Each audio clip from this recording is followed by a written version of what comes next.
Striker muda yang dijuluki sebagai permata dari Eropa ini diam-diam mengidamkan timnas Indonesia sebagai masa depannya.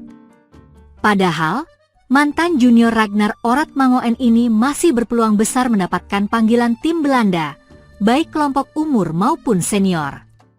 Seperti diketahui, timnas Indonesia langsung bergerak cepat setelah menunjuk Patrick Kluivert sebagai pelatih kepala menggantikan Shin Tae-yong.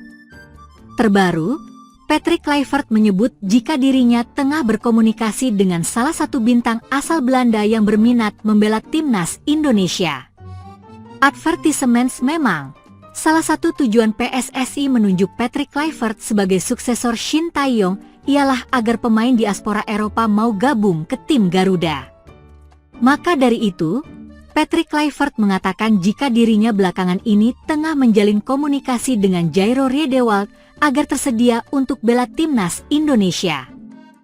Kabar tersebut juga dikonfirmasi oleh Menpora Dito Aryo Tejo yang menyebut bahwa striker Ula Romeni diproyeksikan segera dikebut proses naturalisasinya. Tidak benar. Kita fokus Ula Romeni dan Jairo Riedewald dan mencari satu opsi lagi, kata Menpora Dito Aryo Tejo di akun Instagramnya. Perkataan dari Menpora Dito Aryo Tejo menimbulkan spekulasi lantaran satu opsi yang sebelumnya bakal diisi oleh Michel Bakker dikatakan urung terjadi. Pun baru-baru ini muncul pernyataan dari striker Belanda keturunan Bandung Mauro Zijlstra yang mengeklaim jika dia ditawarkan gabung timnas Indonesia Junior. Indonesia ingin saya bermain untuk U23, itu yang mereka katakan. Tapi ya kapan itu akan terjadi saya belum tahu. Saya tidak berani mengatakannya karena tidak ada turnamen untuk U23, ucap Zijlstra.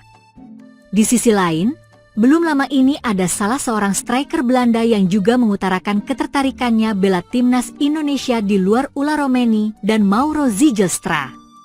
Adalah Sjors Louis Hermsen, wonderkid Belanda berlatar belakang keturunan Indonesia dari neneknya yang lahir di Jakarta. Belakangan, ia berminat gabung ke skuad Garuda. Sebagai informasi, Sjors Louis Hermsen merupakan mantan junior dari pemain timnas Indonesia Ragnar Oratmangoen ketika memperkuat Fortuna Sittard. Di Belanda, Sjors Louis Hermsen ternyata bukan nama sembarangan. Pasalnya, ia menjadi pemain termuda yang jalani debut di Eredivisie setelah Mark van Bommel. Saat itu, Sjors Louis Hermsen masuk sebagai pemain pengganti bagi tim senior Fortuna Sittard di usianya yang baru menginjak usia 16 tahun 11 bulan 17 hari. Pihak klub mengatakan bahwa Sjors Louis Hermsen layak diberikan debut di tim senior karena sang pemain tampil luar biasa di tim muda usai catatkan 12 gol dan 15 assist. Berkaca dari performa ciamik Sjors Louis Hermsen musim lalu, banyak supporter tanah air yang mendesak agar timnas Indonesia segera dekati sang pemain. Terima kasih kepada kalian yang sudah mendukung saya. Kalian, supporter timnas Indonesia, sangat menakjubkan bagi saya, paparnya. Sementara itu, Sjors Louis Hermsen beberapa waktu lalu berkata jujur kepada Yusa Nugraha. Dalam wawancaranya itu, ia mengaku tertarik bela skuad merah putih.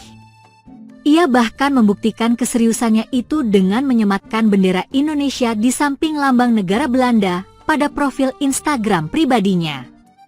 Namun, ia mengatakan jika timnas Indonesia sebagai opsi keduanya lantaran sampai sekarang Sjors Louis Hermsen masih berharap dipanggil Belanda. Untuk saat ini aku belum tahu. Jika aku tidak bermain untuk timnas Belanda, maka aku akan pertimbangkan Indonesia, tukas Sjors Louis Hermsen. Omongan Sjors Louis Hermsen itu terasa masuk akal. Ia memang masih punya kesempatan besar masuk ke tim senior Belanda lantaran baru berusia 17 tahun. Kendati demikian, ia bisa mempertimbangkan matang-matang jika dapat tawaran timnas Indonesia karena sampai kini ia belum pernah dipanggil Belanda junior hingga senior. Bukan tidak mungkin jikalau nantinya pelatih Patrick Kluivert melirik Sjors Louis Hermsen sebagai striker timnas Indonesia di masa mendatang. Mantan pelatih timnas Indonesia, Shin Tae-yong, digandeng Menteri Koordinator Bidang Pangan RI, Zulkifli Hasan, untuk pembinaan usia dini. Pertemuan keduanya sudah digelar. Bertempat di kantor Kementerian Koordinator Bidang Pangan, Graha Mandiri, Jalan Imam Bonjol, Jakarta Pusat, Senin, 20 Januari 2025. Pertemuan Shin Tae-yong dengan Zulhas digelar. Hadir juga dalam pertemuan itu anggota DPR RI, Verrel Bramasta. Di Indonesia, Shin Tae-yong mendirikan akademi sepak bola yang bernama Shin Tae-yong Academy. Ada 4 lapangan yang dipakai latihan di daerah Jakarta Selatan dan Jakarta Pusat. Unggahan menyentuh STY yang bakal tinggalkan Indonesia. Semasa menjadi pelatih Indonesia, Shin Tae-yong memang selalu menekankan pembinaan usia muda. Kocinim 54 tahun itu punya harapan besar pada kerjasama ini. Kemarin, Coach Shin Tae-yong 7777, founder STY Academy, mengadakan pertemuan istimewa dengan Zulkifli Hasan Zulhasan, Menteri Koordinator Bidang Pangan RI, dan Verrel Bramasta Bramastar, anggota DPR RI, untuk membahas visi besar dalam pengembangan generasi muda di Indonesia. Kata Shin Tae-yong dalam unggahannya di Shin Tae-yong 777. Diskusi yang hangat ini berfokus pada youth development bersama STY Academy, termasuk perencanaan fasilitas yang mendukung pelatihan sepak bola modern dan pembinaan atlet muda. Selain itu, dibahas juga berbagai peluang kemitraan strategis dengan pemerintah Indonesia guna memperkuat infrastruktur olahraga dan menciptakan ekosistem yang mendukung talenta muda di seluruh negeri. Momen ini menjadi tonggak penting dalam perjalanan STY Academy untuk tidak hanya mencetak pemain berkualitas di lapangan, tetapi juga membangun karakter generasi muda yang kuat, disiplin, dan berdaya saing. Dengan sinergi antara pemerintah dan STY Academy, harapan besar akan tercipta masa depan olahraga yang gemilang untuk Indonesia. Bersama, mari kita dukung langkah besar ini, kata Shin Tae-yong menambahkan. Pelatih timnas Indonesia, Patrick Kluivert, bisa mendatangkan predator asal Brasil yang siap membela skuad Garuda ini.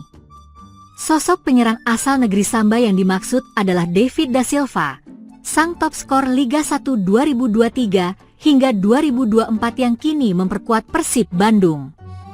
DDS, sapaan akrabnya, menyabet titel top skor Liga 1 musim lalu dengan torehan 30 gol dan membantu Maung Bandung meraih gelaran juara.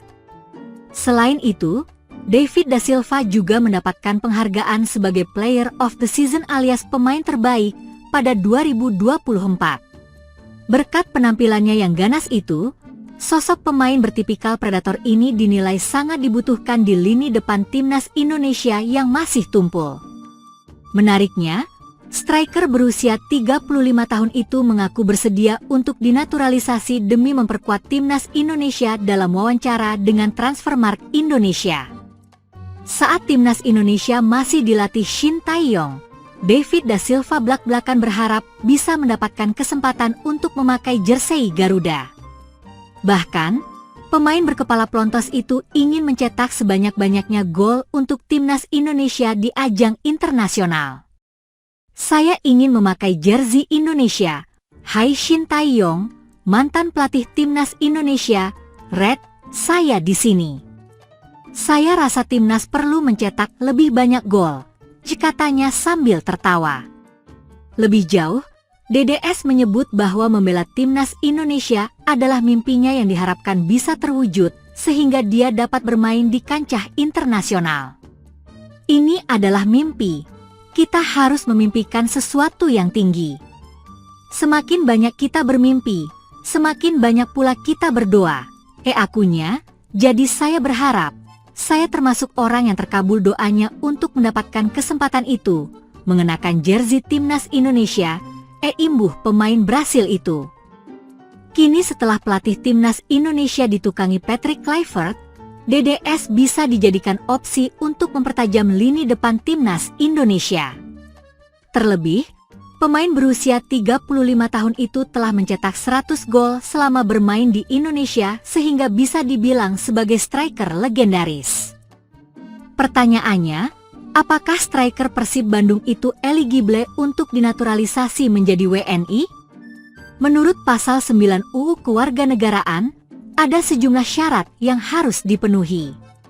Salah satunya adalah sudah bertempat tinggal di wilayah negara Indonesia paling singkat 5 tahun berturut-turut atau paling singkat 10 tahun tidak berturut-turut. Sebagai informasi, DDS belum bertempat tinggal di Indonesia secara 5 tahun berturut-turut meski pertama kali datang pada musim 2018 hingga 2019 di Persebaya Surabaya. Sejak tahun 2018 hingga saat ini, dia berpindah-pindah negara. Setelah dari Persebaya, striker asal Brasil itu pindah ke Korea Selatan membela Pohang Steelers pada 2019. DDS kemudian kembali ke Persebaya pada pertengahan 2019. Pada awal 2021, dia bermain di Liga Malaysia bersama Terengganu FC. Lalu pada pertengahan 2021, DDS bergabung dengan Persib Bandung hingga saat ini. Karena tidak pindah-pindah, pemain 35 tahun itu tidak bisa dinaturalisasi tahun ini. Namun, dia sedikit lagi bisa memenuhi syarat itu tahun depan tepatnya pada pertengahan 2026 jika tetap tinggal di Indonesia sehingga menjadi 5 tahun berturut-turut. Terlepas dari akan dinaturalisasi atau tidaknya, DDS sudah melewati usia emasnya sehingga diprediksi sulit untuk menampilkan permainan terbaiknya lagi. Terlebih, dia baru saja menderita cedera hamstring sehingga harus absen membela Persib Bandung dalam beberapa hari ke depan. Saat ini, timnas Indonesia harus bersaing dengan Jepang, Australia, Arab Saudi, Cina dan Bahrain di grup C kualifikasi Piala Dunia 2026 zona Asia. Timnas Indonesia memiliki 6 poin setelah 6 pertandingan, berada di peringkat ketiga grup C. Peluang Garuda untuk lolos pun masih terbuka lebar. Di 4 laga sisa, timnas Indonesia akan melawan Australia, Bahrain, Cina dan Jepang masing-masing pada 20 dan 25 Maret 2025 serta 5 dan 10 Juni 2025.